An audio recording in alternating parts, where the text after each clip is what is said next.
You are listening to a free version of the Majority Report with Sam Steeder. To support this show and get another 15 minutes of daily program, go to majority.fm, please. Today's episode of the Majority Report is brought to you by Gun Violence Awareness Day. Tomorrow, in honor of National Gun Violence Awareness Day and the start of Wear Orange Weekend, people around the country are coming together with a simple message. There's more we can do to end gun violence. Each year, every Town for Gun Safety and a broad coalition of partners call on Americans to wear orange and recognize the more than 90 lives cut short by gun violence every day and demand action toward a future free from gun violence. Join the movement by wearing orange tomorrow, June 1st, and post your picture online using the hashtag #WearOrange to show you're committed to ending gun violence. The Majority Report with Sam Cedar. It is Thursday, May 31st, 2018. My name is Michael Brooks on a Michael Thursday. This is the 5-time award-winning Majority Report. We're broadcasting live steps from the industrially ravaged Gowanus Canal in the heartland of America, downtown Brooklyn, USA. On today's program, Eric Levitz. He's an assistant editor and writer for New York Magazine. We're talking about why unions are good. More research demonstrating what everybody should already know and the political solutions necessary for a democratic future, plus the real estimate of the death toll in Puerto Rico. And shockingly, Purdue, the drug company, they knew about opioid issues going back to the 1990s. Shocking. Who'd have thunk it? Also, Donald Trump is bragging about the economy and going to have fun on a trip to talk to the victims of mass shootings on the West Coast. That's an interesting use of the word fun. It's going to be great. It's going to be great.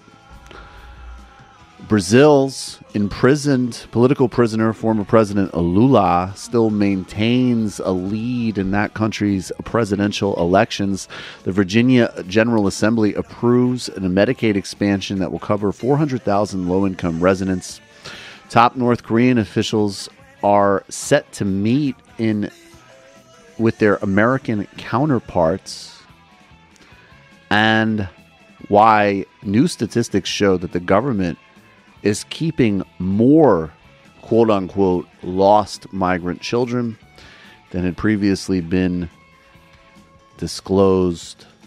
Trump is remaking federal policy with regards to women's reproductive justice, even as Ireland moves forward in a historic repeal of that country's criminalization of reproductive rights. The Federal Reserve votes to ease a rule aimed at preventing big banks from making risky financial bets. That always works out well. And the new NSC chief of staff is from a group that believes that Muslims are plotting to take over the United States. How did they find out? That's what I want to know. Best people. As a Muslim. Trump plans to impose metal tariffs on some of our closest allies. And Italy's political crisis, a gut punch for the Eurozone project. Plus, Texas governor lays out school safety plans in the wake of the Santa Fe shooting. Of course, none of those plans have anything to do with, like getting guns out of potential school shooters' hands, obviously. Probably just more securitized, criminalized schools. What's up, everybody? We're all here except for the 4-day-a-week man. The whole crew on target. Be nice if there was a stop, drop, and roll for school shootings. Right. That's what we need. That's the type of solution-oriented, non-ideological thinking that we need to really take on problems, Matt. And I appreciate you finally bringing that to this show, because this show is very ideological.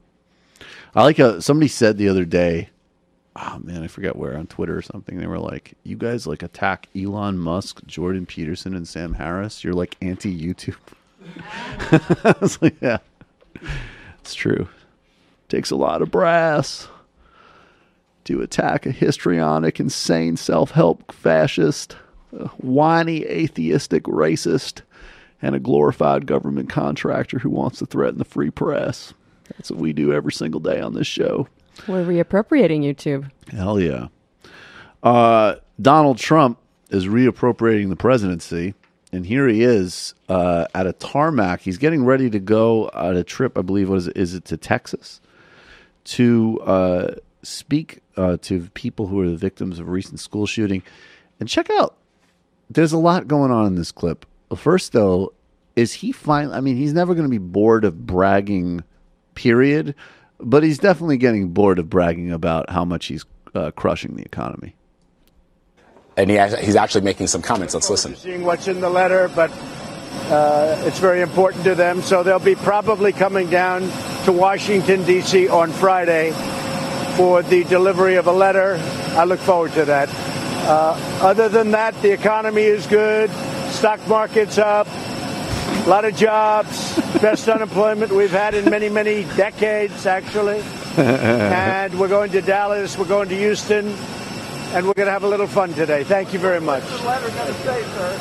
So basically he just was like, yeah, whatever, more people have boring jobs with bosses who apparently actually pay their paychecks. Whatever, I'm crushing it. I'm getting bored of talking about the economy. And then we're going to go speak to some people who are just victims of school shootings where we'll have some fun. That's kind of like when your mom asks you how school was, and you're like, it's fine, it's good. It's like, I've been getting many A's. It's been great. The teachers love me. There's been a lot of A's. And what'd you do at the sleepover? Played. Had fun. We played video games. It was great. We're moving forward. I think we will have many more sleepovers. Now, if I go to my room and masturbate, thank you. How many times do you think he's going to brag about winning the election in his tour of shooting victims? Yeah. You know, tough things happen. Like your friends get shot, and I thought we were going to lose. And then we won. By the way, here's a map. It'll help cheer you up. It shows kids just surviving his electoral. Tough, but this will calm me down. Look at this map. Yeah. It calms me down. Look at this map. He's literally going to do that. It's self-soothing. Does everybody want to share and self-soothe? Now I realize that not everybody has a daughter like Ivanka. So. No, you don't have daughters yet. Maybe you will. We got to do just a brief yeah, whatever. The economy's crushing it. A lot of devils and new jobs, blah, blah, blah. Anyways, we're going to go off and talk to some kids who got shot. Have some fun.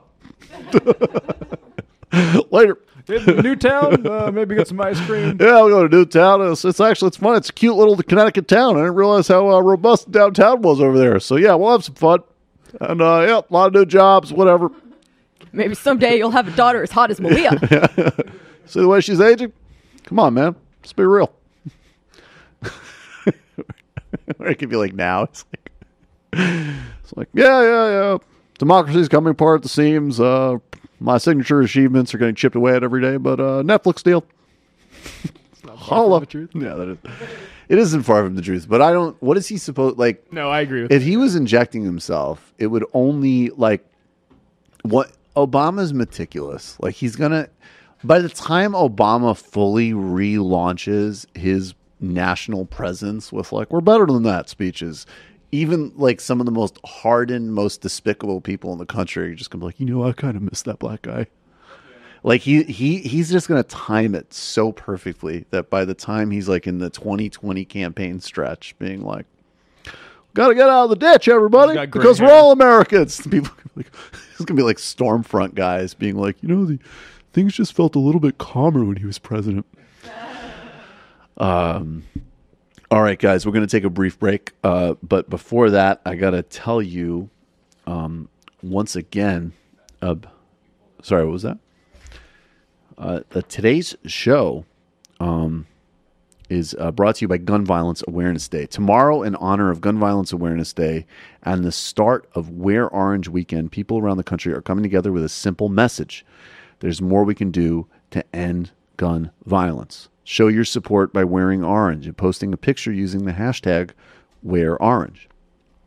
Orange is the defining color of the gun violence prevention movement. And each year, Every Town for Gun Safety and a broad coalition of partners call on Americans to wear orange for National Gun Violence Awareness Day and recognize the more than 90 lives cut short and hundreds wounded by gun violence every day, and to demand action toward a future free from gun violence.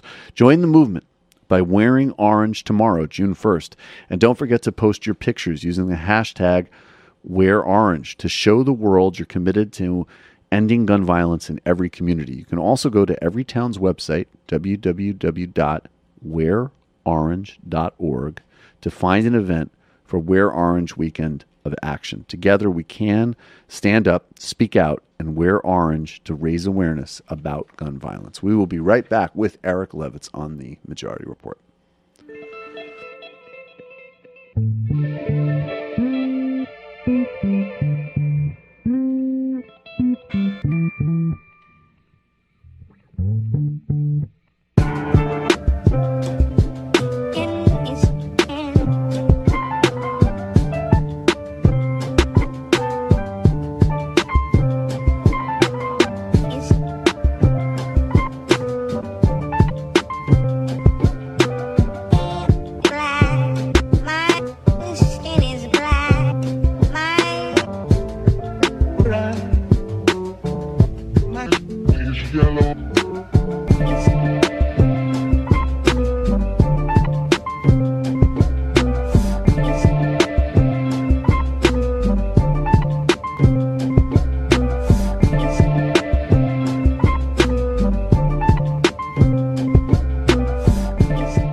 Welcome back to the Majority Report. I'm Michael Brooks. Joining us now is Eric Levitz. He's a political writer for New York Magazine's Intelligencer. Eric, thanks for being with us. Yeah, thanks for having me. Eric, you have a new piece out, Unions Are Not a Special Interest Group, and you go over recent research on how unions are really essential for all the things that I think, those of us who sort of pay some attention to these things already have a sense of, raising wages, improving benefits, job security, and also that they have a disproportionate benefit for people of color and for women.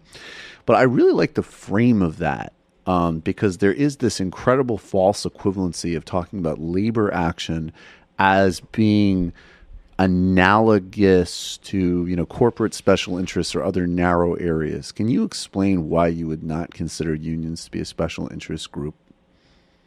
Yeah, sure. Well, so basically, individual unions can at times be a special interest group in the sense that they have interests that are, conflicting with the general public for the broader good. Mm-hmm. So, a police union that is trying to protect its members from accountability when they shoot criminal suspects or just any random African American.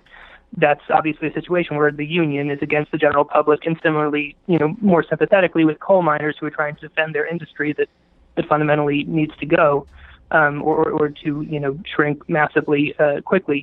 They are in tension. But organized labor as an institution more broadly, and the reforms that it wants, which apply to all unions, in that capacity, they are not a special interest group because we have reams and reams of research to suggest that their interests ultimately are the average ordinary worker's interest, whether that worker is in a union or not. We now have lots of research demonstrating that, the private sector unionization rate in the United States negatively correlates with inequality and positively correlates with labor's share of productivity, that when the private sector unionization rate is high, wages are higher for workers, whether they are unionized or not. And then, another wrinkle on this that this new study was able to really put some light on was there was kind of this idea that unions, while they were, good for workers who were in them, that workers who most benefited from unions tended to be higher skilled and tended to be more white. And so it was kind of shifting. What unions were really doing was redistributing wealth among workers, and actually in a regressive way from more vulnerable workers to less vulnerable workers. And the study blows that up, one, by demonstrating that it was lifting wages for all workers, but secondly, by showing that when unions were at their peak, actually they were disproportionately African American and disproportionately low skilled. And the benefits that they provided to African Americans were greater than whites. Unions fundamentally work as a way of insulating individual workers from abuse by their employers. And because African Americans in the mid-century United States were so vulnerable to abuse by their employers, the wage premium that they enjoyed when they had a union was larger than for any other group. You also talked, there's also myth busting here on higher unionization rate did not correlate with slower economic growth under any of the models that researchers applied. Yeah. I mean, is it possible theoretically that under some circumstances that unions may have a slight negative effect on growth? That, maybe, but growth matters to the extent that the gains of growth are going to ordinary people and not just collecting in Jeff Bezos' bank account. And so it is pretty clear that if there is a negative effect on growth, it is not substantial enough to offset the gains in equity that unions have produced. I mean, as I say, I think research like this is obviously very important. It confirms a lot of what you probably would know if you were attuned to a couple of basic sort of historical or policy questions and awareness of, just some sort of very basic facts about power, about the economy, about how things like everything from a minimum wage to the weekend to the elimination of child labor were, achieved. They weren't magically bestowed by, generous corporate sector. They were earned through, literal assertion of power in the labor sector. But, unions seem like it's one of those areas where the mythology is so deep around them and the fight against them has taken, so many fronts since the sort of backlash starting in the 70s and obviously accelerated and deepened from the 80s through the present on everything from, state attacks on public sector unions to the, devastation of private sector unions across the country. And there still seems to be a lot of sort of public propaganda that, the union isn't the one that ensured that we don't live in sort of like a, Blade Runner society or whatever, and we kind of do, but that it's really like, those are the guys who stand on the road and, collect money for no-show jobs and then insert mafia joke here.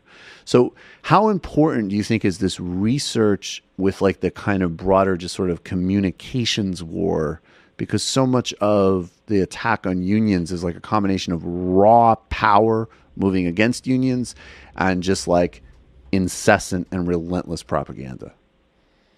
Yeah, I think that unions, the public perception of them and the perception of them within the Democratic Party has really shifted in recent years. Fundamentally, to the extent that there was any kind of popular backlash against unions, it was rooted in the experience of the 70s where you had unions who had contracts where their wages were tied to increases in inflation. So workers who were in unions were insulated from inflation, and workers who were outside of it, arguably the union contracts were driving up prices even worse for them.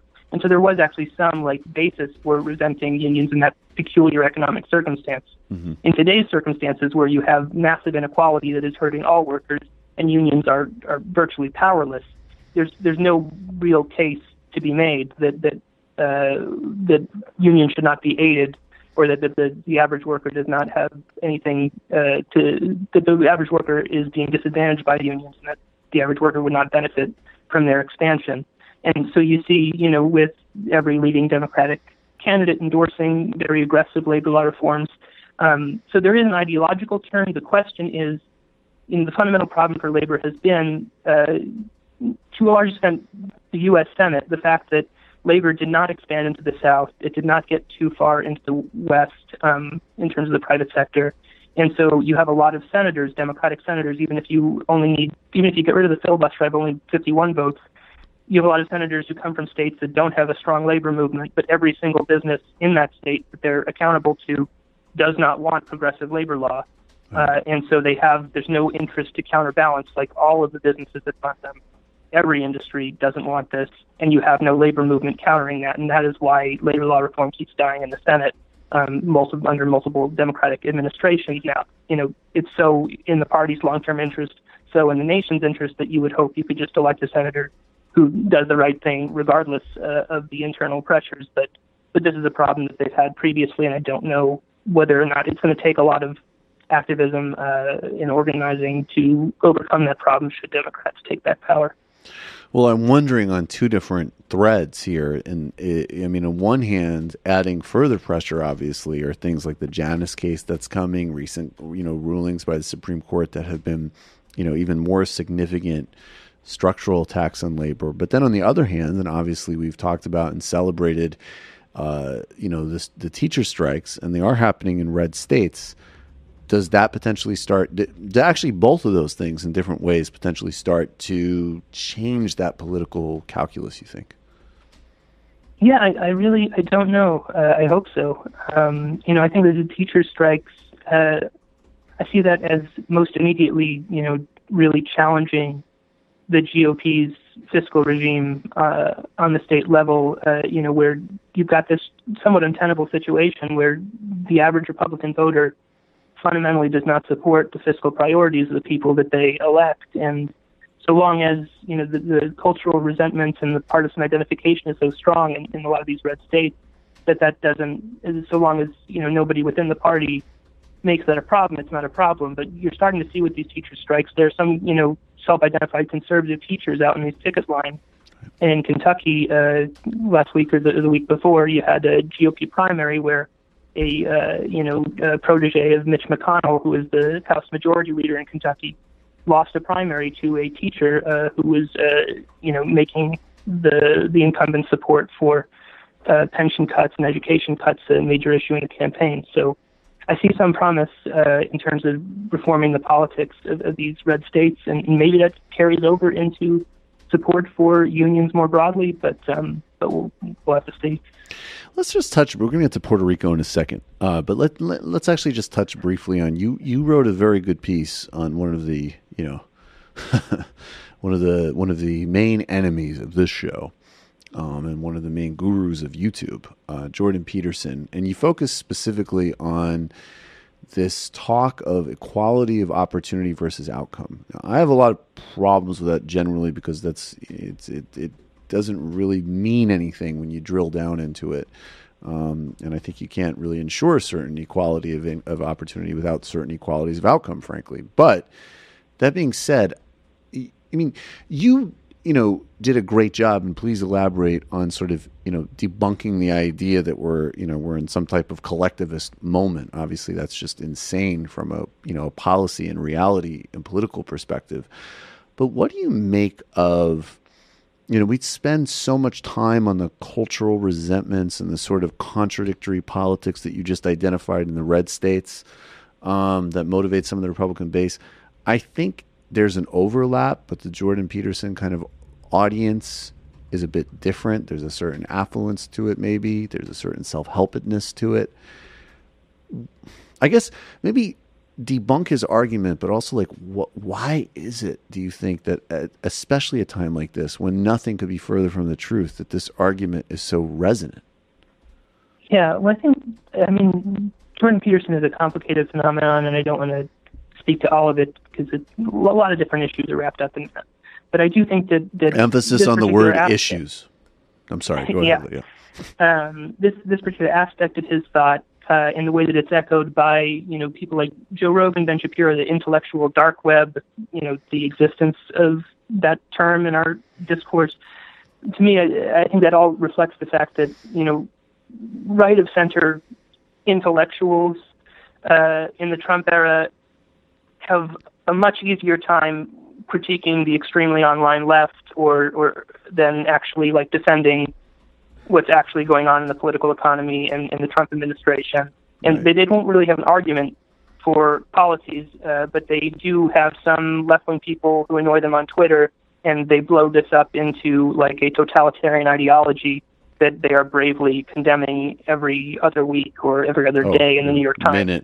And so I think that's the Peterson's thing shtick is a part of that. But the argument on piece is that Peterson, a lot of other people, they have this whole thing about railing against equality of outcome, and which is really a bizarre thing to spend your time arguing against at a time when American America's economy is like at Gilded Age levels of inequality. The average CEO makes like 144 times the average worker. Black households have 12, white households own 12 times more wealth than the median black household, etc.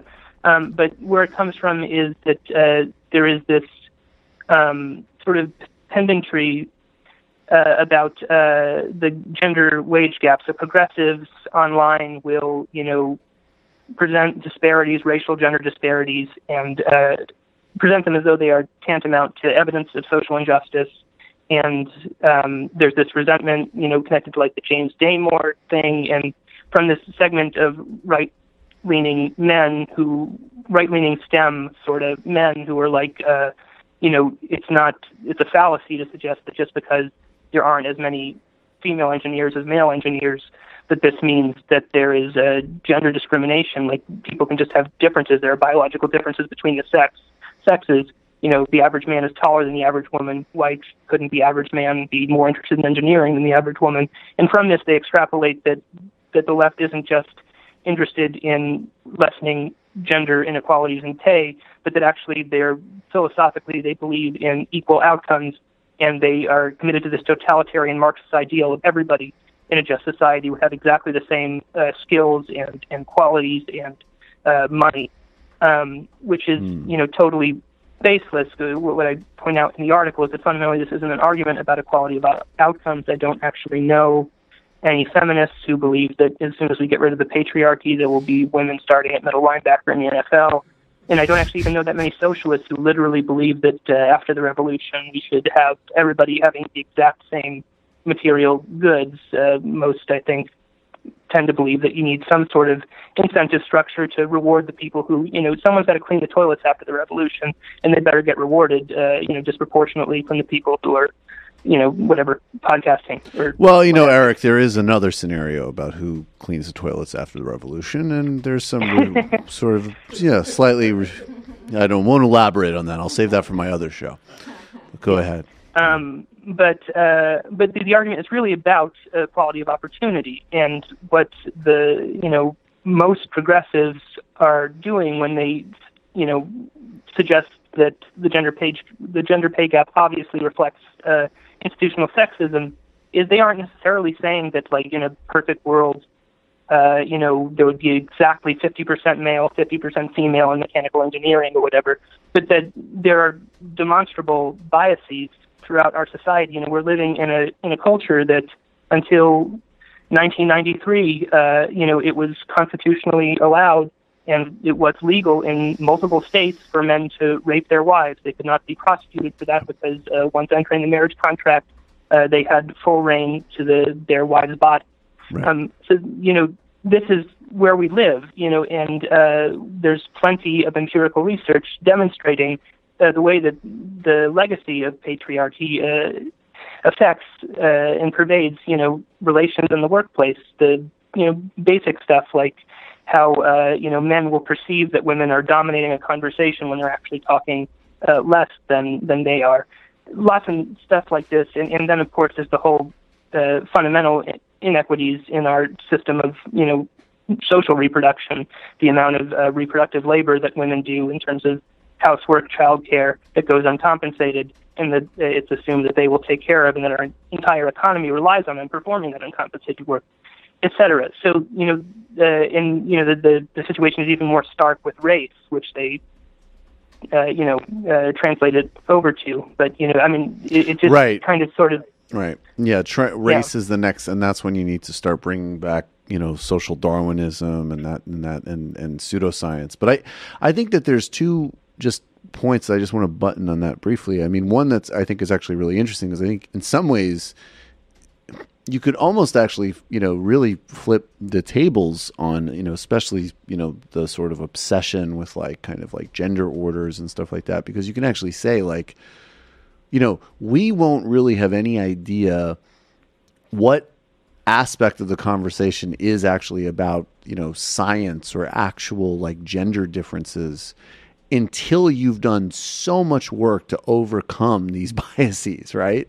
Like if you actually had overcome all of this and then people were sort of like without all of these impediments sort of like sorting themselves, then maybe we could actually make some very, very cautious claims that they want to claim now. We simply are nowhere near an environment enough to even sort of like sketch the surface of in terms of like, why somebody becomes a mechanical engineer, as you said. I think the second point though is that I guess when I say like certain outcomes, it's need to be ensured. Like, the sort of very obvious example, because a lot of times, at least when people get slightly concrete about equality of opportunity, and even these guys are not as direct on this either, but they'll say basically like, look, every single person needs to have access to a really high quality education. Well then, okay, but if you don't equalize, as an example, the tax base, so, tax funding is delinked from property taxes, and, then that's not going to work. And then in addition to that, if, two kids are going to school and they both have a great education, but one of them doesn't have food at home or health care, or their parents don't have health care, well, that's not going to work. So I think there are certain things that we could define as outcomes, like somebody never goes without food, health care, housing, really basic stuff that we have to ensure before we could even properly use this equality of opportunity term to begin with, because, it just sort of, it means nothing in the absence of those, sort of basic and obvious things.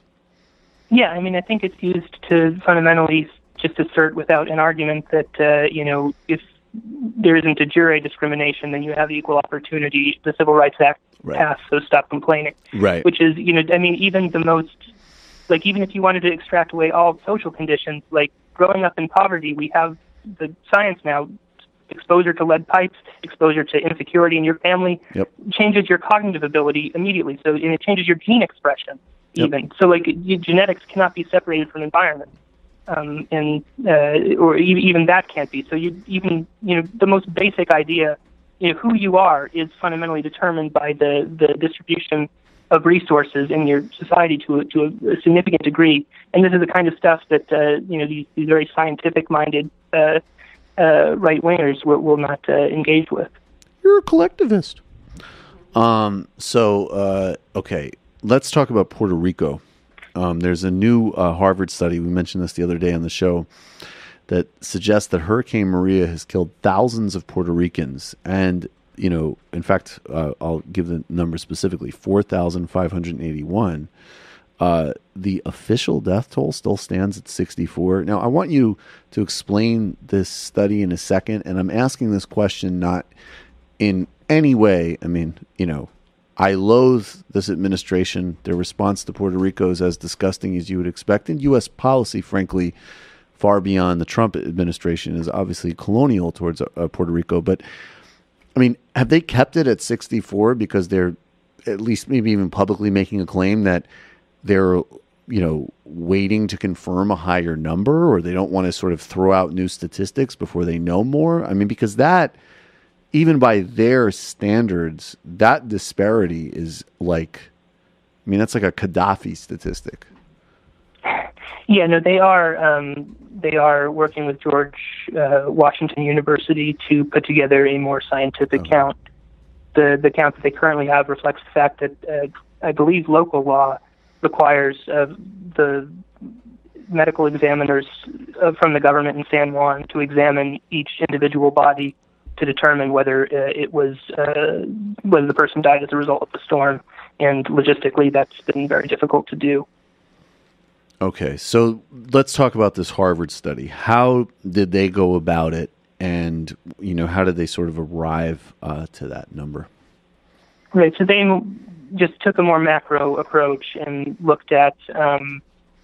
They surveyed I believe 30,000 Puerto Rican households and sort of asked whether there were deaths in the family and whatnot, and then selected them randomly, adjusted for population, and then compared the count they arrived at to the death toll in 2016 over the same 3 months, and basically found that nearly 5,000 more people died between September and December in 2017 in Puerto Rico than did in 2016. And, you wonder why that is. Well, it's almost certainly because you had a hurricane wipe out electricity and leave many hospitals without any power for long stretches of time, no cell service across large stretches of the island, and you have a population that is disproportionately elderly, and the elderly are disproportionately impoverished,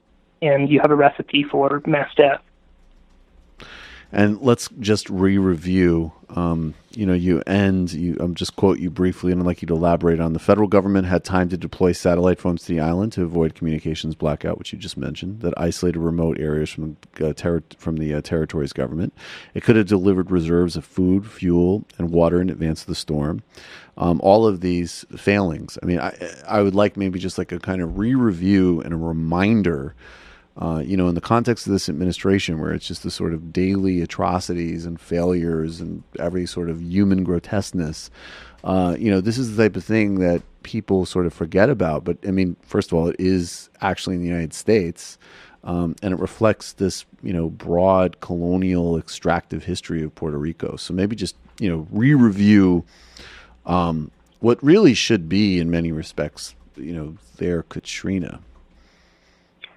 Yeah, well, I think, as you alluded to, do I think that if Trump did everything right, that there wouldn't have been mass deaths from Hurricane Maria in Puerto Rico? Probably not. I think that as you suggested, we've already, bear a great deal of responsibility for the real economic ruination of the island, and the fiscal issues that the island had resulted in having an electrical grid that was not prepared to handle a storm that was very likely going to come at some point. So, arguably, the Obama administration, all past administrations, bear some responsibility for those underlying conditions. But could Trump have done much more than he did? Obviously. They had advance notice of the storm. They did nothing to prepare for it. He went on a 4-day golf vacation after it made landfall. They did almost nothing after that. They distributed resources, emergency federal resources. They gave more to Texas, even though Texas was dealing with a less severe emergency after Harvey than they did to Puerto Rico. And, the most gratuitous things about the Trump administration is the way that the president added insult to injury, by feuding with the mayor of San Juan over Twitter, going to Puerto Rico and saying how they should be happy that this is not a real tragedy like Katrina. Throwing paper towels at people. Yes. Mm-hmm. Yeah. Right. So very sort of giving in some ways maybe this is what Trump is useful for, making the way that our country fundamentally views this category of its citizens as unequal and less human, making it really sort of visible, not just in policy, but in rhetoric. But yeah, so I think that, that Trump's inadequate response killed people. I think that probably the longer history of America's extractive relationship with Puerto Rico probably killed more, or probably did more to facilitate the destruction that Maria wrought. Absolutely. All right, let's just one more piece I want to touch on with you. You just released Purdue Pharma knew its opioids were widely abused by the late 90s. And it's just, I love, just even the historical sweep of taking us back, not that long ago, but certainly well before there was this sort of national understanding that this is a major crisis. You already had corporate malfeasance about this looming public health problem. Yeah, there was corporate malfeasance from the very beginning. So, right. Obviously we've had opioids and we've had opioid addicts for a long, long time in the United States. But in the mid-1990s, Purdue Pharma, it wanted to make a lot of money off the opioids market, and it needed to solve two problems. One, most of these opioid drugs, they've been around forever, they're available generically. And two, doctors have this belief that opioids are very addictive, and you don't want to prescribe them, too loosely, and especially not for long-term use. And so they tried to solve both these problems at once with OxyContin, which is a patented They made a slow release formula, and they were able to patent that, and they then subsequently argued that because this is extended release, it actually isn't appealing to drug addicts who want a big hit right away immediately, and so this is not, it can't be abused. The FDA did not actually approve that claim. What it did approve was that there is, some reason to believe that this might be slightly less addictive or less appealing to drug abusers than Vicodin. But they took that FDA claim, mealy-mouthed FDA claim, and advertised that this was actually safe for chronic long-term use. What was quickly apparent was that this idea made no sense, that to make an extended-release opiate, you need to concentrate more drug into a smaller pill or into a smaller space, and so you can get if an opioid addict crushes the pill and snorts it, it's actually much more appealing to drug abusers than any of its competitors, and almost immediately you had this explosion in its presence on the streets, pharmacies being robbed for it, and an immediate demand for it. And the Purdue Pharma's executives were alerted to this phenomenon both through academic studies and anecdotal reports almost immediately after its release. They claimed in testimony before Congress a decade later that they didn't know about their drug's potential for widespread abuse, until the early 2000s. And the Justice Department ultimately did make a settlement with Purdue Pharma in which they got them on the misbranding charge, so on the misrepresenting the FDA's claims about what their drug could do. But the Justice Department investigators wanted to pursue felony charges against 3 Purdue Pharma executives for conspiracy to defraud the United States. And their political higher-ups appointed by George W. Bush, the George W. Bush administration's Justice Department heads, vetoed that idea and helped facilitate this fine, which was ultimately a fraction of what Purdue Pharma made off of this scheme. As a final question, would you say that an anecdote, or an example rather, like this is illustrative of the fact that while it has been accelerated by Trump, that our whole modern political, economic, judicial experience is one of either a deep erosion of norms or the use of norms in the service of basically just sort of rank corporate and economic abuse, that this has a much longer history than our present moment? Yeah, I mean, I think that there is this false dichotomy between, the idea of, is our problem rule of law, or is our problem economic? Is our primary problem, rule of law, or primary problem economic inequality? And I think cases like Purdue Pharma's makes it fairly clear that fundamentally there's a certain level of disparity in economic power that makes the rule of law into a joke, that you have a situation where our government says that, drugs are this evil, so evil that a first-time offense for dealing crack can land somebody in jail for life, but that a corporation that organizes the worst drug epidemic in American history that kills, 40,000 to 60,000 people a year, that they, get a little talking to. I think illustrates the fact that we can't have a society that actually runs on laws and not run by men unless there is some kind of equalization in economic power.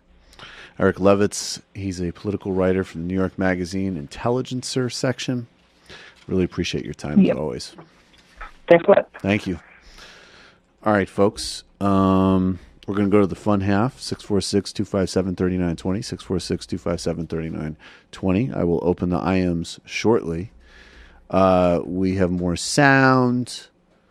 We have more people to make fun of. And the 4 of us are here. Sam, I don't know. Sam, I wonder what Sam does with his 4-day work week. He's reading Social Security reports, I imagine. I love it. You're right. You slid right. That routine just kept carrying. He's reading Social Security reports. He's kvetching. What's on naps in his Casper bed? I'm taking a nap in my Casper bed. What's on Antifada this week?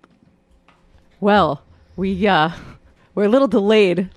Unfortunately, we tried to record an episode on Fire Island over the weekend, and that didn't go very well. But we recorded something last night talking about the Jonathan Chait piece and breaking that down. And we're recording some more today. We're talking about that 30-year-old stay-at-home son as well. That guy's awesome. Yeah, I agree. We are in agreement on this. Yeah. And we're actually doing a fun thing for the first time ever. We're taking questions from our listeners. So I think it's going to be a premium thing. So if you want to ask us a question, or maybe it's more of a comment, you can join our show and email us at antifadamindset@gmail.com. Matt, how do we pronounce her name? Wait, whose name? The woman, the brilliant guest we had on Tuesday, who's going to become going to be on the show more. Mersa Baradaran. We talked with her about the history of intergenerational wealth collapses, then and race, but then also the history of correlations of cultural stories with economic exploitation, from divine providence to social Darwinism to market fundamentalism. Then we talked about postal banking. She's a brilliant guest. There was a segment on abolishing ICE. David Grisham has a new segment for us called the Economic Minute. We talked about this new bank run on Africa, which was fueled through quantitative easing, which is going to seriously hurt the continent, it looks like. And then Felix Biederman was in studio, and we had a lot of fun. And there's a new show, Woke Bros, that Waz and I do exclusively for TNBS and Count the Dings patrons.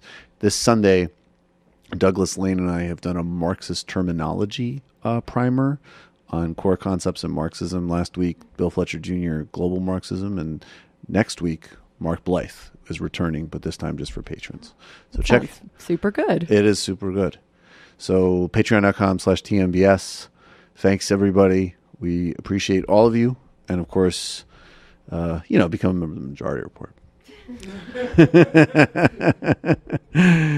And there's links to all of these things in the show notes, and as well as today's sponsor.